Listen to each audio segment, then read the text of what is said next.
నాగలాపురం మండలం పరిధిలోని బయట కొండియం బేడు వద్ద జరిగిన రోడ్డు ప్రమాదంలో కంటైనర్ ఢీకొట్టడంతో అదే గ్రామానికి చెందిన సెల్వం మృతి చెందాడు. ఈ ఘటనతో ఆగ్రహించిన గ్రామస్తులు రోడ్డుపై బైఠాయించి నిరసన చేపట్టారు.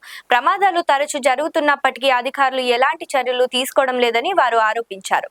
ప్రమాదాల నివారణకు వెంటనే స్పీడ్ బ్రేకర్లు ఏర్పాటు చేయాలని, హెచ్చరికలు బోర్డులు ఏర్పాటు చేసి రహదారి భద్రతను మెరుగుపరచాలని డిమాండ్ చేశారు. గ్రామస్తుల ఆందోళనతో రహదారిపై సుమారు 2 కిలోమీటర్ల మేర వాహనాల రాకపోకలు నిలిచిపోయాయి. సంబంధిత అధికారులు సంఘటనా స్థలానికి వచ్చి స్పష్టమైన హామీ ఇచ్చేవారు రోడ్డుపై నుంచి లేచేదే లేదని గ్రామస్తులు స్పష్టం చేశారు. సమాచారం అందుకున్న పోలీసులు అక్కడికి చేరుకొని పరిస్థితిని అదుపులోకి తీసుకోవడంతో పాటు గ్రామస్తులతో చర్చలు జరిపారు. అధికారులు వెంటనే స్పందించి శాశ్వత చర్యలు చేపట్టాలని స్థానికులు కోరుతున్నారు.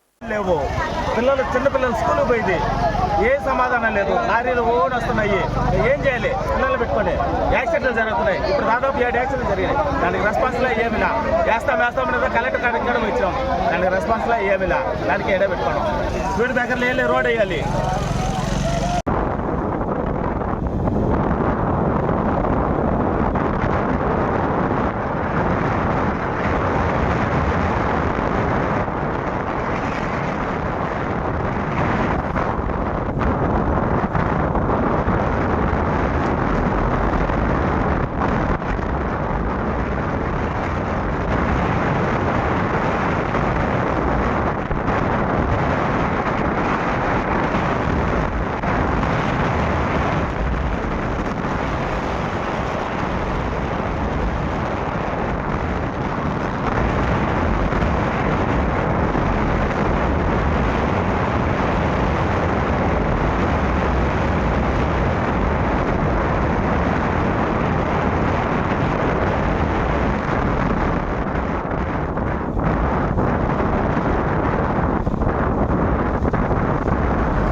లైక్ చేయండి, షేర్ చేయండి, సబ్స్క్రైబ్ చేయండి.